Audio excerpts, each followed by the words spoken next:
Pessoal, então começando a unidade 2,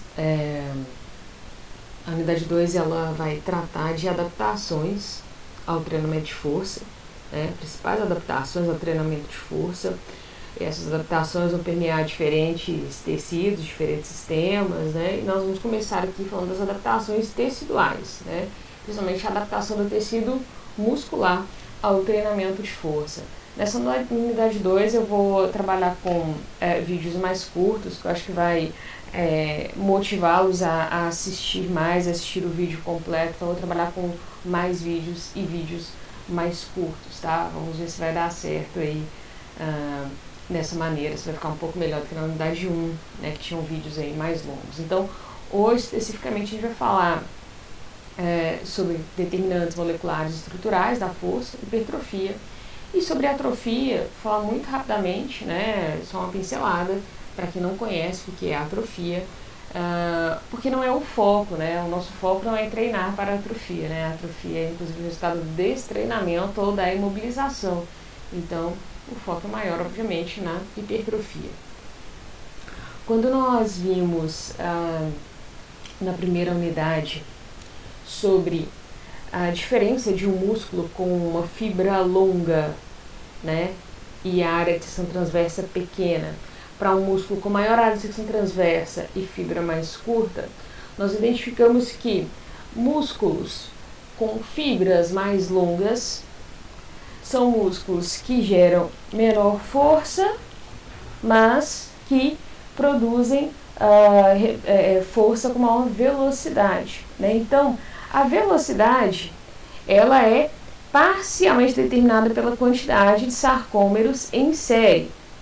Lembrando, né, o que são os sarcômeros em série, né? Eu tenho um sarcômero depois do outro. Então, eu tenho um sarcômero, né, depois eu tenho outro sarcômero, e assim eu vou formando a miofibrila. A miofibrila, ela vai ficar mais comprida, né? Então, vai ficar maior em comprimento quando eu tenho mais sarcômeros em série, e isso vai resultar em fibras mais longas e um músculo mais longo. Então, esses, como a gente viu, né, músculos com fibras mais longas tendem a produzir força com maior velocidade. Então, a velocidade de contração muscular ela é parcialmente determinada pelo número de sarcômeros em série. Por que parcialmente? É porque a velocidade de contração muscular vai depender do tipo de fibra predominante, né? Então, nós vimos também os tipos de fibra, ou seja, a velocidade da contração muscular vai depender se eu tenho ali mais fibras rápidas ou mais fibras lentas. E só para a gente lembrar, o que determina o tipo de fibra, apesar de termos aí uma série de características secundárias, que é o que eu mostrei para vocês. Então, por exemplo, quantidade de mitocôndrias, de enzimas oxidativas, taxa de fadiga, então a gente tem uma série de características secundárias, mas o que vai determinar de fato o tipo de fibra é a isoforma da miosina de cadeia pesada. Então você teria que ser feita uma análise ali molecular para ver a isoforma da miosina. E são os tipos de isoformas de miosina que vão determinar o tipo de fibra, e esse tipo de fibra vai interferir, obviamente, na velocidade de contração muscular. O que modifica de uma isoforma para outra são alguns aminoácidos da miosina, tá? Então, só para uma curiosidade aí. E outra curiosidade é que a miosina de cadeia leve, a troponina e a tropomiosina, né, lembrando que troponina e tropomiosina estão na actina, não estão na miosina, eles também apresentam algumas isoformas diferentes, né, mas é a miosina de cadeia pesada que vai representar o determinante primário para a característica contrátil da fibra muscular. Então, para caracterizar, né, essa fibra como uma fibra de contração rápida ou uma fibra de contração lenta. Então, beleza. Então, a velocidade de contração muscular vai depender bastante desses dois elementos. Primeiro, do tipo de fibra muscular, né? Então, qual isoforma de miosina de cadeia pesada que predomina ali, naquele músculo, mas depende também da quantidade de sarcômeros em série, ou seja, de quantos sarcômeros eu tenho ali ao longo da miofibrila. Agora, a força, nós vimos que ela é determinada pelo diâmetro da fibra muscular. E quando eu tenho um aumento do diâmetro da fibra muscular, quer dizer que eu tenho um aumento da quantidade de sarcômeros trabalhando paralelamente.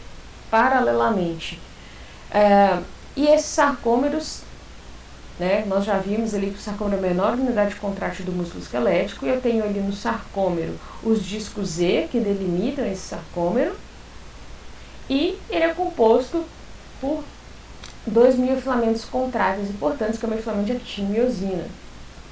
Né, temos ali também a titina, que é um miofilamento elástico, não participa do processo ativo de contração muscular. Né, então vamos ficar basicamente na actina e na miosina. A interação entre actina e miosina é a ponte cruzada. Né? Então, quando a cabeça de miosina se desloca, conecta-se à actina e promove o deslocamento, né, do disco Z em direção ao outro disco Z. Nós temos ali, então, a ponte cruzada. E cada ponte cruzada de miosina é um gerador de força independente.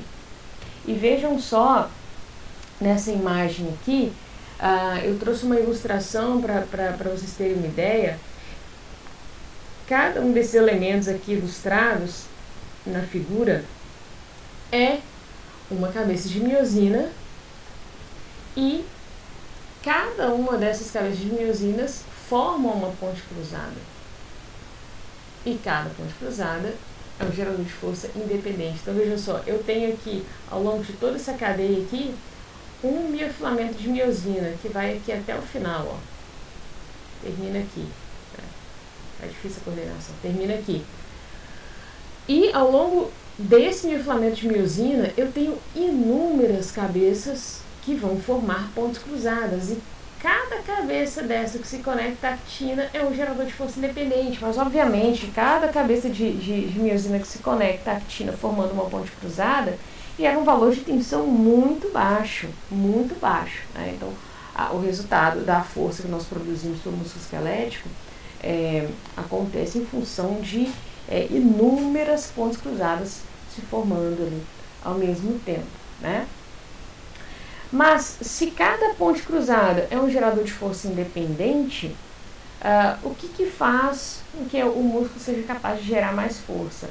Além da produção de mais pontes cruzadas, né, é importante que nós tenhamos mais pontes cruzadas sendo formadas em paralelo. Então, eu teria, por exemplo, aqui, ó, o acréscimo de mais miofilamentos de miosina e actina, né, para que mais pontes cruzadas sejam formadas em paralelo, uma paralela à outra, certo? E dessa maneira, nós teríamos, então, um músculo com uma maior área de secção transversa, com um maior diâmetro. Então, se cada ponte cruzada de miosina é um gerador independente e a produção de força, né, o resultante ali na articulação, ela vai depender dessas pontes cruzadas trabalhando paralelamente, nós temos então uma associação da força com a área de secção transversa do músculo. Então vejam bem, no slide anterior eu falei que a velocidade de contração do músculo é parcialmente determinada pelo comprimento da miofibrila. Então, quanto mais sarcômeros eu tenho em série. Já a força, ela está associada com a quantidade de sarcômeros que eu tenho trabalhando paralelamente. E o acréscimo de sarcômeros trabalhando paralelamente aumenta, então, a área de secção transversa do músculo. Então, nós temos uma associação da força com a área de secção transversa, tá? Então, a força ela é reflexo do número de pontes cruzadas trabalhando em paralelo. É só isso que determina o nível de força muscular? Não. Nós temos, né, outros fatores, inclusive fatores coordenativos, né, de coordenação intramuscular, extramuscular, né, intermuscular, mas existe uma relação, né, direta entre a quantidade de sarcômeros trabalhando paralelamente e a capacidade desse músculo gerar tensão, né, produzir força. E aí, então, a gente pode pensar, olha, um músculo com maior área de secção transversa é um músculo capaz de produzir mais força, né? Mas nós temos aqui que considerar dois aspectos. Um primeiro é que a gente tem que lembrar os dois tipos de área de secção transversa, né? quando eu faço um corte transversal, ou seja, um corte formando um ângulo de 90 graus em relação ao músculo, independente da disposição das fibras musculares, eu tenho a área de secção transversa anatômica. Entretanto, se esse músculo em que eu tracei esse corte transversal é um músculo com arranjo penado, quer dizer então que esse corte ele não ficou perpendicular às fibras musculares, assim, perpendicular a uma linha traçada entre origem e inserção do músculo. E aí, para traçar uma linha perpendicular à disposição das fibras, nós vamos então, nesse momento, calcular a área de secção transversa fisiológica do músculo. E a relação com a força muscular, ela é mais forte, né? Ela se dá de uma maneira melhor em relação à área de secção transversa fisiológica, que leva em consideração a disposição das fibras, do que em relação à área de secção transversa anatômica. A área de secção transversa anatômica ela é mais fácil de determinar, né? Ela é mais fácil de ser mensurada, né? Mas a área de secção transversa fisiológica, ela me dá uma precisão maior em relação à força que o músculo é capaz de gerar, ela tem uma relação maior com a quantidade de força que o músculo é capaz de gerar. Bom, um outro segundo aspecto é que entre as fibras musculares, eu trouxe aqui essa imagem só para a gente reforçar. Aqui eu tenho o músculo, né? Então na imagem maior aqui o músculo, certo? Aqui eu tenho um fascículo, tudo isso aqui seria um fascículo, e o fascículo é composto por fibras musculares. Então tem uma aqui em destaque, né? E aqui nós temos outras fibras musculares. O que eu quero mostrar nessa imagem aqui é que entre as fibras musculares existem espaços, né? Esses espaços normalmente preenchidos por líquidos. E esse espaço nós chamamos de espaço extracelular. E ao longo do processo de treinamento de força, pode haver, principalmente no início do treinamento, uma hipertrofia das fibras musculares. Essas fibras musculares vão aumentar de diâmetro sem que haja um aumento do músculo como um todo.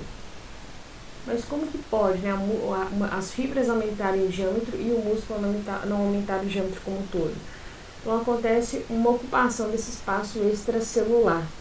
Então a redução do espaço extracelular enquanto há aumento do diâmetro das fibras musculares. Isso resulta em um fenômeno chamado consolidação tecidual, né?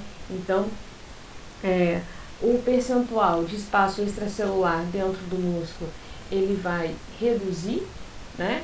Em função do aumento do diâmetro das fibras musculares. Então, eu tenho aqui essa possibilidade, tá? De ter um aumento da área de secção transversa das fibras, sem que haja aumento da área de secção transversa dos músculos, né, do músculo ali como um todo, tá certo? Então, é uma hipertrofia difícil de ser mensurada, né, porque eu teria que analisar fibra por fibra, mas enfim, né, é importante destacar para vocês que é essa possibilidade de haver uma consolidação tecidual, que é o aumento no diâmetro das fibras musculares, com ocupação do espaço extracelular, sem que haja então o aumento do diâmetro do músculo como um todo. Bom, dito isso, vamos lá para a hipertrofia. Então, eu já falei o termo aqui, hipertrofia, é um termo bastante conhecido, né, até que não é da área de treinamento, né, da área da educação física. Usa bastante o termo hipertrofia, tem uma certa noção do que é, mas vamos diferenciar aqui, porque o conceito é simples, né, mas vocês não podem confundir com outros. Então, o que é a hipertrofia? É o aumento do tamanho da fibra, tá? Então, o aumento do tamanho da fibra muscular é a principal adaptação do músculo para o aumento da potência muscular ou da força muscular. Então, a hipertrofia é o aumento do diâmetro da fibra muscular. E com isso eu tenho um aumento do diâmetro do músculo, tá? Tem alguns estudos que indicam que o número total de fibras que nós temos ele é geneticamente determinado. Então, tem estudo que aponta até os primeiros dias ali após nascimento, eu posso ter um aumento na quantidade de fibras. Depois disso, a gente não aumenta a quantidade de fibras musculares. Então, todo o processo de crescimento muscular que vai acontecer depois do nascimento, ele vai ser resultado, né, da alteração no comprimento das fibras e no diâmetro das fibras, e não na quantidade de fibras musculares. Então, a hipertrofia é um processo que envolve o aumento, né, no tamanho das fibras musculares, sem aumentar a quantidade de fibras musculares, tá? E o incremento na área de secção transversa da fibra é associada com o aumento no conteúdo miofibrilar. Então, a quantidade de miofibrilas aumenta, e isso vai resultar no aumento da área de secção transversa da fibra muscular e, em última instância, o aumento da área de secção transversa do músculo esquelético. Como que se dá esse processo de hipertrofia, né? Então, já sabendo o que é hipertrofia, que a hipertrofia não está relacionada ao aumento de número de fibras, não é isso. A hipertrofia é um aumento no tamanho das fibras, né, no diâmetro das fibras. Como que essa hipertrofia ela acontece? Então, nós temos um processo mecânico mesmo, inicialmente, de lesão nas fibras musculares, que vai ser o fator determinante para que haja posteriormente um processo de restauração do músculo que vai acabar incrementando mais proteína no músculo esquelético. Então, eu tenho ali uma tração mecânica oblíqua dos filamentos. Então, os miofilamentos, eles vão sofrer uma tração, e com essa tração vai haver uma ruptura, principalmente por um erro de entrelaçamento da actina com a miosina, né, quando a actina é deslocada durante os movimentos do disco Z. Então, lembrando que o disco Z é o que delimita os sarcômeros. O disco Z também é uma proteína fina, muito parecida com a actina, então estruturalmente ela é parecida com a actina, então é fina, né, um miofilamento fino. Quando o sarcômero encurta, né, depois volta ao seu comprimento original, pode haver um erro de entrelaçamento entre actina e miosina, né, em função da tração mecânica, e esse erro de entrelaçamento vai estimular uma divisão longitudinal em duas miofibrilas filhas. A gente vai ver isso numa imagem aqui para frente, tá? Com essa divisão longitudinal de uma miofibrila, eu passo a ter duas miofibrilas, né? E agora, com duas miofibrilas, eu tenho o aumento, né, do volume, e isso vai permitir ao retículo sarcoplasmático e outros sistemas tubulares invadirem mais o espaço intracelular e aproximarem-se aos miofilamentos, né, novos que foram formados. E eu altero, então, a quantidade de miofibrilas, o número de miofibrilas. Essas miofibrilas filhas que foram formadas por esse corte, por essa divisão longitudinal, elas inicialmente são miofibrilas de baixa espessura, né? Mas vai haver ao longo do tempo, então, uma adição de miofilamentos para que elas tomem, então, um diâmetro similar ao que era antes da divisão longitudinal. Então, olha, nessa imagem aqui eu tenho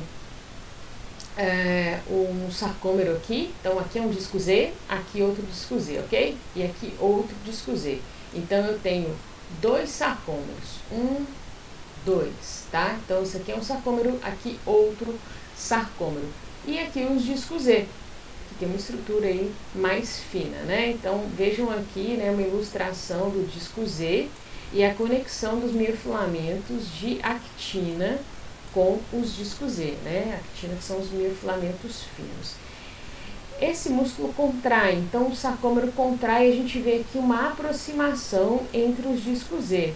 Comparem com a imagem de cima, né? Aqui eu tenho os discos Z mais aproximados. Nesse momento, né, quando eu tenho aqui a contração, né, o encurtamento dos sarcômeros, e aí principalmente quando há ações excêntricas, né, eu tenho uma tração nessa direção, vejam a direção das setas. No momento em que o sarcômero está agindo para encurtar, para aproximar os discos Z. Nesse momento eu tenho uma tração oblíqua, né, que é gerada principalmente por ações excêntricas que promovem ruptura no disco Z. Né? Então essa ruptura no disco Z, ela vai estimular uma divisão longitudinal no sarcômero, na miofibrila, desculpa. Uma divisão longitudinal da miofibrila. Então vai haver uma divisão longitudinal aqui da miofibrila nesses pontos de ruptura, fazendo com que uma miofibrila gere então duas miofibrilas filhas e que ao longo do tempo vai se tornar uma miofibrila com maior diâmetro, né, como era antes dessa ruptura, antes dessa divisão. Então, isso aqui é um mecanismo que explica como que vai haver o processo de hipertrofia a partir de uma tração mecânica, de uma lesão na miofibrila, que vai gerar um estímulo então para a formação de mais miofibrilas, né? Aqui a imagem já de microscópio, a gente vê o início da ruptura aqui, né? Então eu tenho aqui um corte longitudinal da fibra, né? Não é um corte transversal, é um corte longitudinal. Nós temos aqui, para vocês terem ideia, essa parte mais escura aqui são os discos Z, ok? Aqui eu tenho outro disco Z e nós observamos aqui o início de uma ruptura. Então vejam bem aqui na imagem, né, o início de uma ruptura aqui, e isso vai desencadear, né, com o tempo, uma divisão dessa miofibrila, né, em outras duas miofibrilas, né? Então vai ter uma miofibrila, outra miofibrila.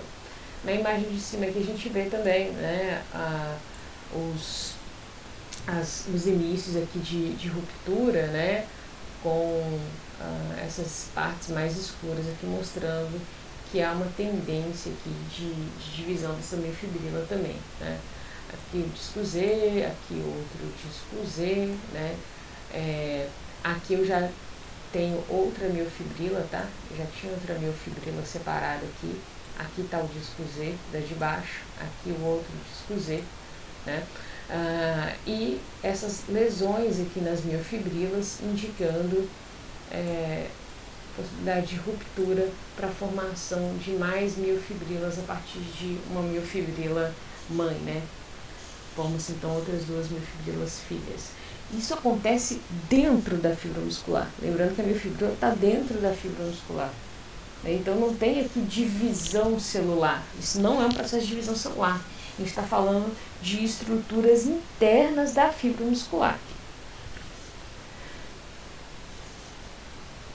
E aí nós temos uma outra imagem aqui já de corte transversal mesmo, mostrando, né, fibras com diferentes diâmetros, né? Então não necessariamente aqui é o mesmo músculo, né, mas a gente poderia pensar aqui um músculo, né, antes do treinamento e um músculo aqui depois do treinamento, né, pós-treinamento. Eu tenho inicialmente aqui fibras com menor diâmetro, então vejam bem aqui, as partes brancas delimitam, né, as fibras musculares, então eu tenho fibras com menor diâmetro e agora eu tenho fibras com maior diâmetro. Olha a diferença aqui do diâmetro das fibras musculares, né? E esse resultado aqui, o aumento no diâmetro, ele é resultado então do aumento do conteúdo miofibrilar, aumento da quantidade de miofibrilas e aumento do diâmetro de cada miofibrila, com acréscimo aí de mais proteínas contráteis à extremidade das miofibrilas. Quais são os fatores envolvidos então na hipertrofia? A gente tem fatores hormonais, né? E por isso tão importante para quem quer hipertrofiar de uma maneira não muito legal, né, o uso de alguns hormônios. Então nós temos fatores hormonais envolvidos no processo de síntese tecidual e nós temos fatores locais envolvidos também nesse processo de reparo tecidual que vai promover o aumento do conteúdo miofibrilar. Com relação aos fatores locais, nós temos principalmente aqui as células satélite. Essas células satélite são células consideradas progenitoras musculares. Então, são células que elas são células dentro de células, né? Elas são consideradas células, mas elas estão dentro da fibra muscular, e a fibra muscular é uma célula.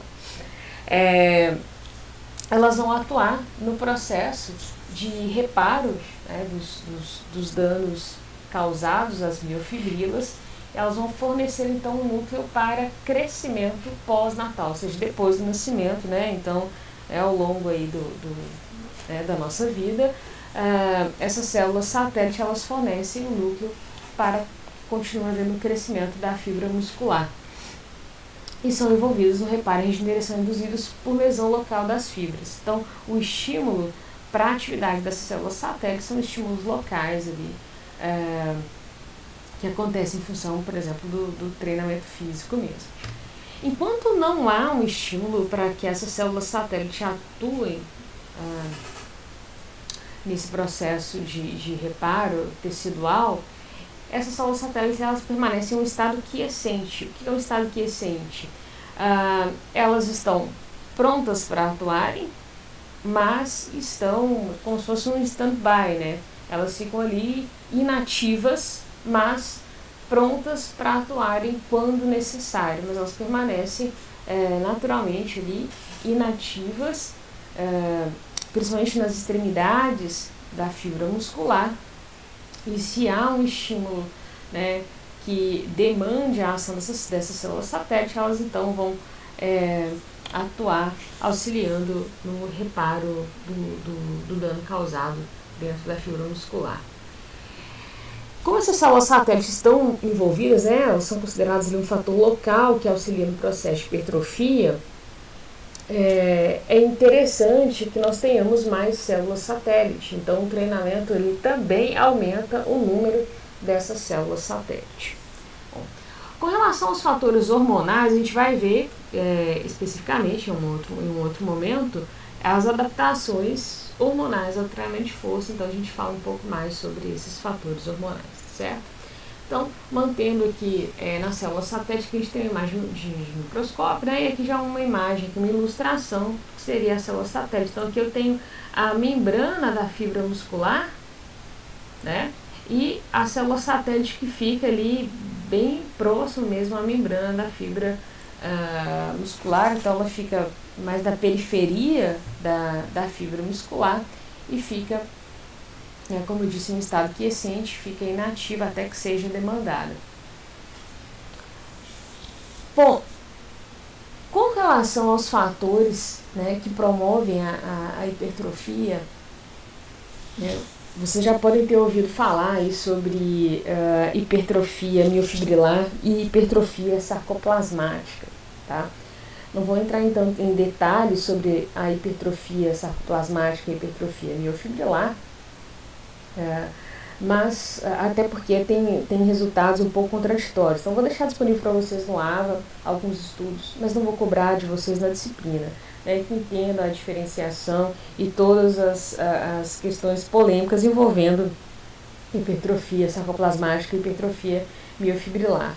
Mas, o que seria basicamente a diferença entre as duas, né? E como o próprio nome já diz, a hipertrofia miofibrilar ela está associada ao aumento do diâmetro da fibra em função do aumento do conteúdo miofibrilar, que é isso que eu venho falando aqui desde o começo, né? Com essa divisão das miofibrilas, né? O aumento da quantidade de miofibrilas, depois essas miofibrilas divididas, elas vão ter um aumento no diâmetro também, então isso geraria uma hipertrofia miofibrilar, tá? Agora, a hipertrofia sarcoplasmática é quando eu considero que houve aumento no diâmetro da fibra por aumento do conteúdo sarcoplasmático, né? Então, do sarcoplasma. Então, tem um aumento ali da quantidade de outras estruturas, né? Inclusive de líquido, né? Dentro do sarcoplasma, e isso geraria também o aumento do diâmetro da fibra. Então, não por aumento de conteúdo miofibrilar, mas por aumento de conteúdo sarcoplasmático. Certo? Então, tá aí a diferença entre as duas. E o aumento da força, né, hipoteticamente, seria mais relacionado ao aumento do conteúdo, né, da miofibrilar. Então, em função da hipertrofia miofibrilar, principalmente, tá? E como que o treinamento de força, então, promove a hipertrofia, né? Nós vimos que o estímulo mecânico ele é o principal causador ali de ruptura, e essa ruptura vai estimular, vai desencadear uma série de eventos, resultando no aumento da quantidade de miofibrilas, então aumento ali no conteúdo miofibrilar. Isso envolve um processo de síntese proteica, né? Porque as miofibrilas foram divididas, né? Agora eu preciso que elas tomem um diâmetro maior, um diâmetro mais adequado. Então eu preciso que mais miofilamentos sejam anexados a essas miofibrilas novas. E além disso, uma própria miofibrila, mesmo sem que haja divisão dela, ela pode também aumentar o seu diâmetro. Isso acontece, né, em função principalmente de síntese proteica. Todos esses elementos que compõem as miofibrilas são proteínas, né? Então, a gente tem, durante o processo de hipertrofia, um aumento na síntese proteica e, ao mesmo tempo, uma redução na degradação proteica. Então, o estímulo do treinamento de força ele favorece incremento na síntese e decréscimo na degradação. E a degradação proteica, né, ela existe, sim, tanto que se nós treinamos, nos adaptamos e depois nós interrompemos o processo de treinamento, nós vamos, né, paulatinamente perdendo as adaptações adquiridas, e isso vai acontecer em função da degradação proteica. Então, né, as proteínas elas vão sendo perdidas, elas vão sendo degradadas, porque elas não têm mais função, né? Se elas não estão mais sendo usadas, se eu interromper o treinamento, eu não gero demanda mais para o músculo, esse músculo não vai se manter da mesma forma, né, com alto conteúdo proteico, com uma grande quantidade de miofibrilas, né? Para que manter toda essa estrutura, todo esse arcabouço, se ele não tem mais utilidade? Então há um processo de degradação proteica. Esse processo de síntese e degradação, na verdade, ele acontece o tempo inteiro no nosso organismo, né, no nosso músculo esquelético. Mas quando eu tenho hipertrofia ou atrofia, eu tenho um desequilíbrio desses processos de síntese e degradação. Então, quando eu sofro um processo de hipertrofia, eu tenho, como colocado aqui, eu tenho incremento na síntese e decréscimo na degradação. Se eu sofro um processo de atrofia muscular, eu tenho uma inversão disso aqui, né? Eu tenho um decréscimo na síntese e um incremento na degradação proteica. Como eu disse, esse processo acontece o tempo inteiro no nosso organismo, né? Então, é considerado aqui que a gente tem um turnover de 7 a 15 dias, né? Então, o que seria esse turnover? Um processo de renovação, né? Então, essa renovação acontece em um período que vai de 7 a 15 dias, né? E o que vai determinar se ao longo desse processo constante de renovação que nós temos, se eu vou aumentar a quantidade de proteínas ou se eu vou reduzir a quantidade de proteínas musculares, né? Isso vai depender do estímulo, ou da falta do estímulo. Então, se eu tenho treinamento de força, ao longo desse turnover, eu tenho redução da degradação, aumento da síntese. Agora, se eu estou sedentária, né, não tem nenhum estímulo para o músculo esquelético, a tendência é que, ao longo desse turnover, eu venha sofrendo um processo maior de degradação proteica do que de síntese. E é importante reforçar que todas as fibras musculares, todos os tipos de fibras musculares, eles podem sofrer hipertrofia, né? Mas eles não acontecem na mesma magnitude. Então, como eu já disse, as fibras de contração rápida têm maior tendência à hipertrofia do que as fibras de contração lenta. Mas as fibras de contração lenta, que são as fibras, principalmente as fibras oxidativas, né? As fibras vermelhas, elas também sofrem hipertrofia. E se a fibra lenta ou a fibra rápida vai sofrer hipertrofia, né, e a intensidade dessa hipertrofia, obviamente, vai depender do tipo de treinamento, né. Bom, então, uma sessão de treino de força de alta intensidade, então desde que ela promova a sobrecarga, ela pode produzir um rápido aumento na síntese proteica, tá? E o pico ele acontece aproximadamente em 24 horas, né, após o treinamento. Então, só reforçando, lembrando lá do treinamento esportivo, né, o treinamento, então, ele é uma ação mecânica, né? É uma ação mecânica que vai promover, né, no período de recuperação, uma série de outras adaptações que são principalmente fisiológicas, né? Então, o processo de adaptação de hipertrofia não acontece durante o treinamento, ele acontece durante o processo de recuperação, né? Então, o pico vai acontecer aproximadamente 24 horas depois dessa sessão de treinamento, né? E a gente tem, então, um aumento de síntese proteica acompanhado por menor degradação, tá?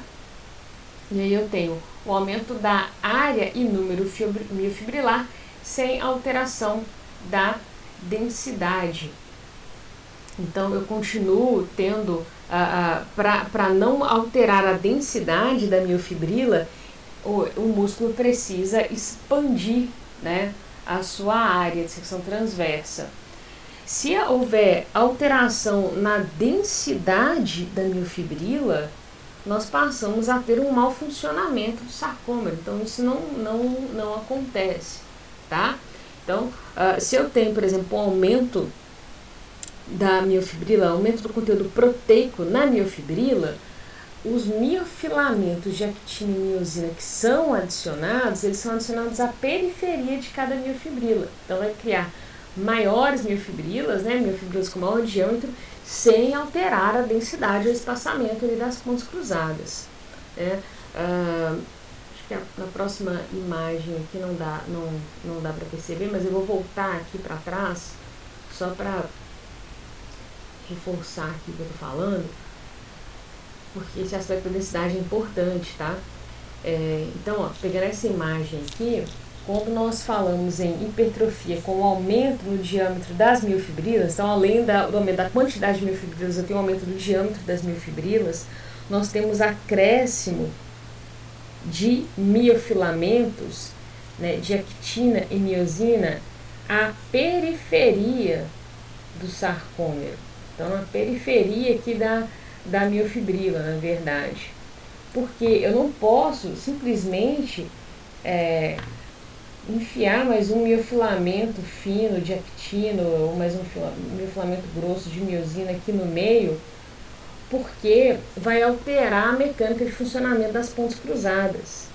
Então, isso resultaria em um aumento da densidade da miofibrila, né? Então, eu tenho mais miofilamentos finos e mais miofilamentos grossos por área aqui de miofibrila. Então, isso não acontece. Por isso, está escrito lá sem alteração da densidade.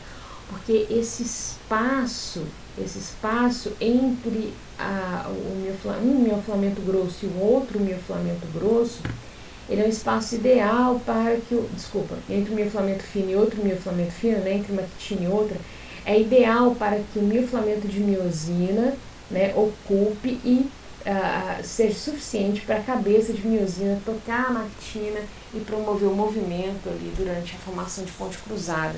Então, novamente, se eu acrescento mais miofilamentos no meio da miofibrila, no meio dos sarcômeros, vai perder a funcionalidade para a formação de pontos cruzadas. Por isso, o acréscimo de novos miofilamentos ele se dá na periferia das miofibrilas, para que não haja alteração na densidade e perda da funcionalidade da mecânica de formação de pontos cruzados. Ok? Então, eu tenho essas duas possibilidades: aumentar o diâmetro da miofibrila e aumentar também o número de miofibrilas, como já foi dito aqui outras vezes. Então, gente, a hipertrofia, né, o que vocês precisam entender basicamente da hipertrofia é isso, né, o que é o mecanismo, né, envolvido na hipertrofia e como ela se dá. E aí com esse fator local envolvido no processo de hipertrofia, que são as células satélites.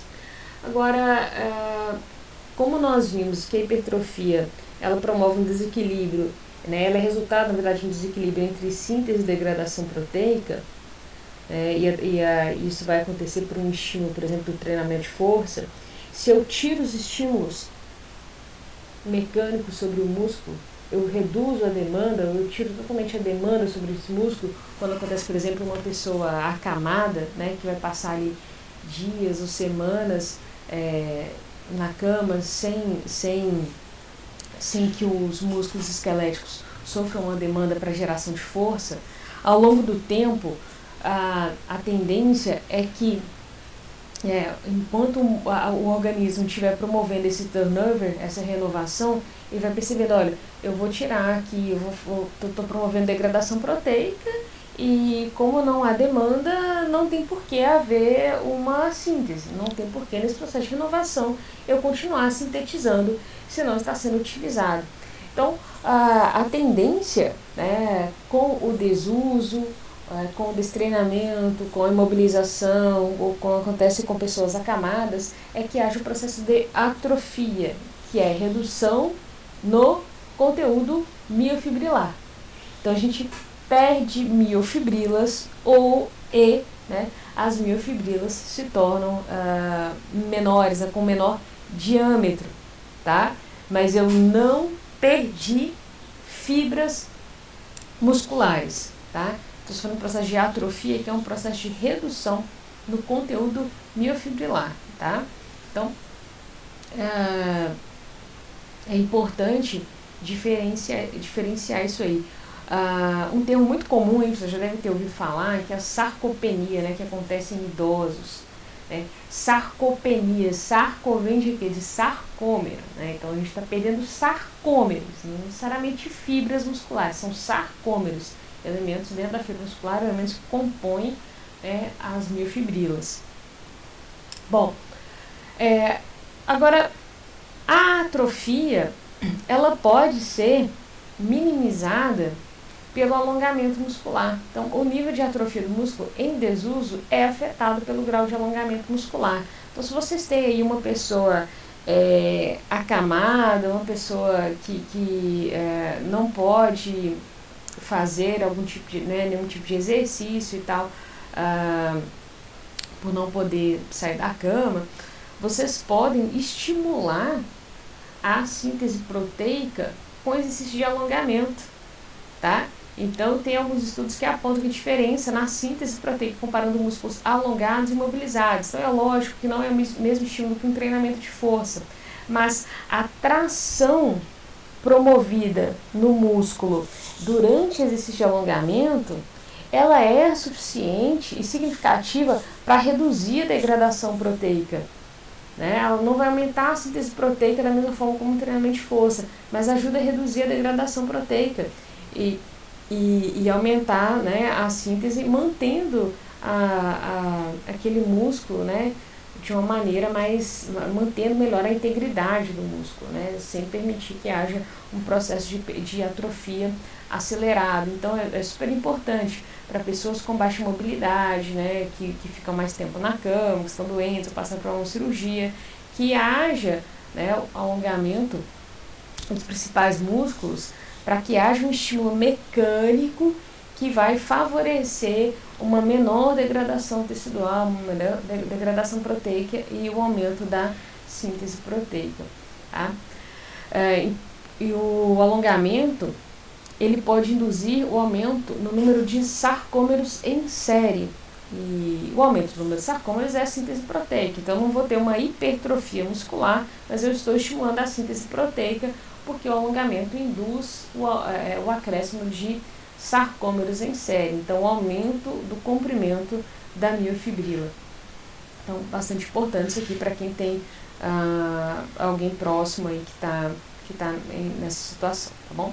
Bom, então, terminamos aqui hipertrofia e brevemente aí a atrofia. Né? Então, vamos para a próxima.